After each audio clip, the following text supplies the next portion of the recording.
Good morning, ladies and gentlemen. I'd like to welcome the Deputy CM, the Honorable Chief Secretary, our guests, even VVIPs and important people from the neighboring states in the Northeast, and of course, all the important people sitting in the audience who are very interested in the subject of empowering the Northeast. Before I get into my formal presentation, I just do want to create a little bit of a jar, if you like, in your minds by reading out a passage of a few lines from Niall Ferguson's book, The Empire. Colonialism has led to racism, racial discrimination, xenophobia, and related intolerance. And African and people of African descent, people of Asian descent, and indigenous people were victims of colonialism and continue to be victims of its consequences. Now, why am I reading this out to you? Because if you're going to empower the Northeast, then let's be very clear as to where we are going and why we are going that way. We must know what the objectives are. And I think the Northeast holds a kind of promise which no other part of India does. And I'll come to that in a second. But while designing the concept of this conference, we thought it was a very simple conference at the initial stage. And so we thought that we just have a nice one-day affair and have a few speeches and finish it off. But when we started doing research, we began to realize the dynamics of the Northeast are so phenomenal that people have not even begun to comprehend the enormous potential and the future that this part of the world lies and has. For example, very few people know that there is a port which is almost completed in our neighborhood in a place called Sitwe in Burma. It is financed by the government of India. A 6-lane highway is coming which will connect from Assam all the way down via Mizoram into Sitwe. There's going to be a container depot, an inland water container depot along the Kolodine River, which is going to allow the whole of the Northeast to be able to directly import whatever it needs from India or from abroad without going through the long route from Kolkata and thereby reducing enormous costs, changing economics. There is also a dialogue that is going on with Meghalaya, Bangladesh and Bhutan. There's a dialogue going on between Meghalaya, Arunachal and Bangladesh. There's a dialogue going on between the northeastern states and Myanmar, which is opening up to buy surplus power.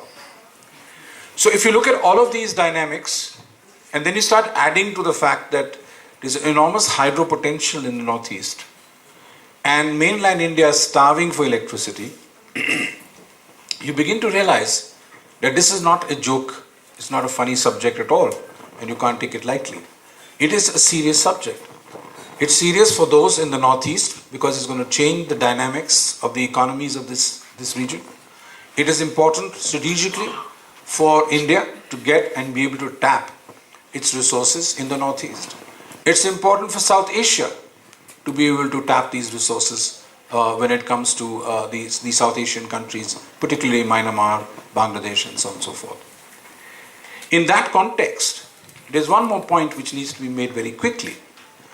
And that is that if I give you just numbers of what's happening in mainland India, a week ago we were doing a conference in Hyderabad with the Honorable Regulatory Commission, and we were stunned to find the following. Andhra Pradesh has an installed capacity of 15,000 plus megawatts. Of the 15,000 plus megawatts, 4,000 megawatts is hydro.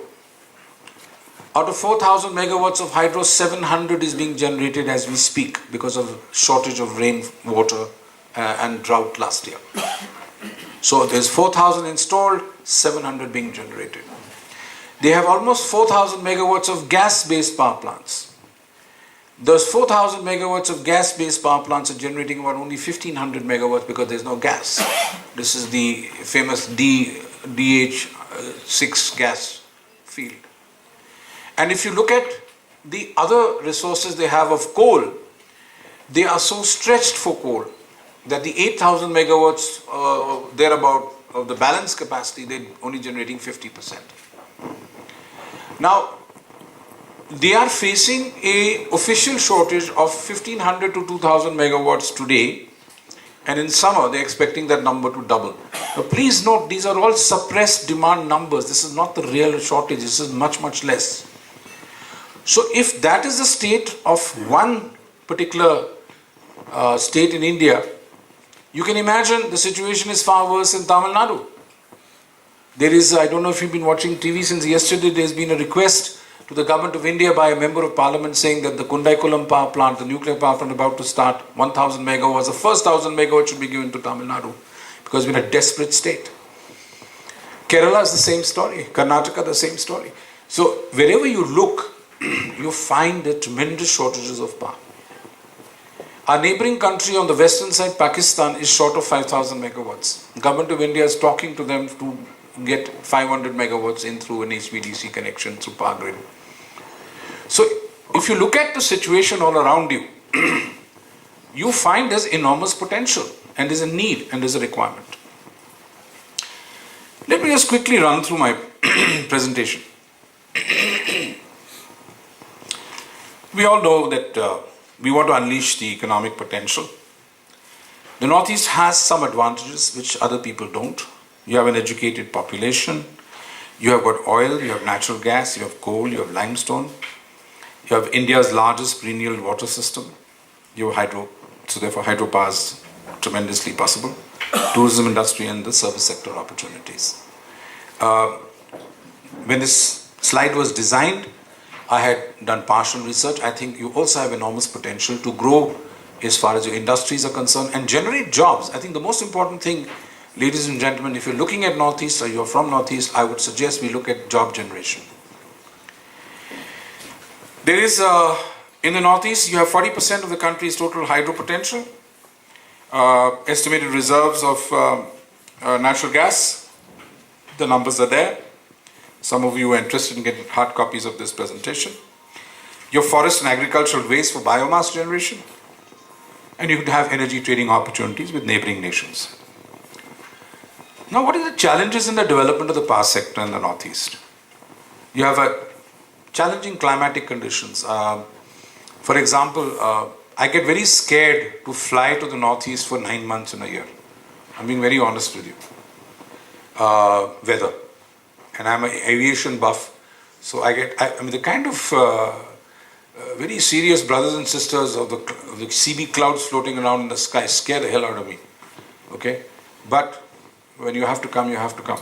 So, climatic conditions and therefore construction of big projects, movement of materials in the monsoon months, floods coming, all of those challenges are there.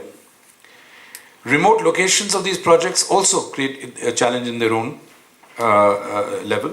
And then there's low demand for power in sparsely populated areas and transmission constraints. Now the problem is we have a lot of power coming up in the monsoon months, but nobody wants to buy that power in the monsoon months. So that's another challenge. We need to find a way to value add that power and not throw it away. Challenges that can be converted to opportunities. Power shortages are 7.2 in peak, 9.5 deficit in the region, high dependence on expensive power procurement from other states during the only winter season by utilities provides an opportunity for project developers to set up power projects in the Northeast. You know, the government of India does not yet have a peaking power policy, and I've been talking about it for the last 5-7 years when Mr. Shahi was the Secretary Power, and hopefully they'll come out with a policy now which will at least clarify that peaking power as a policy, the tariff fixation of that should be differently done than conventional baseload power stations. Then you look at the challenges of land acquisition. I don't know about Meghalaya, but in other parts of the Northeast, a non-resident cannot buy land. So if you want me to invest money, I can't buy land. So what do? I have to lease the land, then build my project on it, and then I go to the banks and I can't do an English mortgage, so I have to find a via media to finance that project. Now these are all difficulties which I'm not saying should be abolished, but I think perhaps special zones can be set up or special provisions can be there for industrialization, so that not only does the government allow it in a balanced and sustained manner, but also pockets which are backward in these states can be encouraged. We used to have this policy in the 70s and 80s where backward areas used to get encouraged. And I think land acquisition is a major issue. Transmission, common approach to develop lines which transgress state and country boundaries. Everybody, thanks to the Electricity Act 1948, we had states developing their own power plants, their transmission capacities, and then of course in the mid-70s and early 80s we had the central generating station and CTUs. But the question is now the time has come to look beyond that and to look also at networks which make sense to even export power to neighboring countries. And I think suggestions for promotion and exploration of coal, gas, shale and oil potential in the northeastern states, the few linkages can be from the neighboring countries. For example, I don't know how accurate this is, but the information I have is that Myanmar is willing to give gas in exchange for electricity. I think that's a very interesting proposition, and I think Bangladesh may or may not do the same, but at least Bangladesh is willing to buy power, even from Meghalaya, if possible, whenever possible. So you need a policy framework, my suggestion is that, to rapidly add generation capacity in the northeast, especially hydropower, for development of interstate transmission, to make northeast India a power hub, not just for India, for South Asia. It should include India, Nepal, Bangladesh and Myanmar. Now, policy and regulatory support is extremely important, and I'm very glad that you have a regulatory commission which is pretty active here. And the government is also very, very proactive in looking at development. So you need a cohesive approach between regulators and policymakers to provide for export of power, to engage all stakeholders, to encourage consumer choice, and start off the micro certificates where every householder can contribute in energy saving or in fact making money. There's a detailed presentation on this which I'd like to circulate if you all want later on in the day. I'll request the organizers to give copies. Every householder can actually make money by saving power during the peak hours, by going to the neighbors for a drink or visiting the market and switching off their electricity. And for that, they will get a credit and they can make some money. It's more than making money. I think what's very important is that the consumer at the household level can also be a participant in the system. And these are called micro white certificates. I think incentivizing renewable energy in the northeast is very important. And so the necessity of an extensive grid for evacuation, interstate transmission for unscheduled renewable power, need for a policy to promote RE projects. Already there is some, we need to further improve it. Requirement of a unified policy across states for evacuation, wheeling and banking. Open access for renewable energy power may also be allowed below 1 megawatt limit. Now some states have allowed consumers a choice, like Andhra has allowed up to 100 kW, not just 1 megawatt, and some others are following suit as well. So at the appropriate time, perhaps the Northeast could look at that option too. Appropriate fiscal incentives, exemption from excise duty on power equipment, and of course provisions of special subsidies for projects in the Northeast for multi-fuel projects. I have plenty of water in the monsoon, but I have very little water in the winter months. So what do? I want to generate power. So I want a renewable power project which has an option of solar, wind and hydro. And for that I must get a special incentive to set it up because it's expensive. Now, decentralized distributed grid. This is a very big thing which is catching on in the West. I visited a plant in Washington and they make this little box which connects to a solar panel which you put on top of your house. The box is controlled by the state grid, the utility company.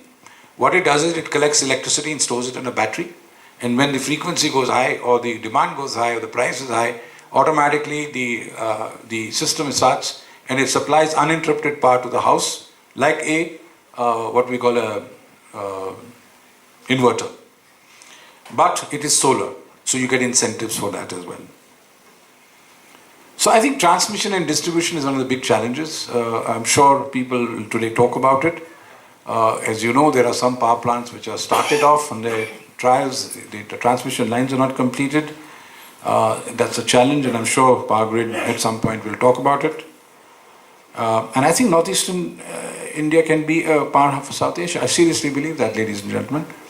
So let the deliberations begin. I'm going to ask Ashok Das Gupta, who's the president of IPPAI, to take over and lead us through quickly the sessions as we go along.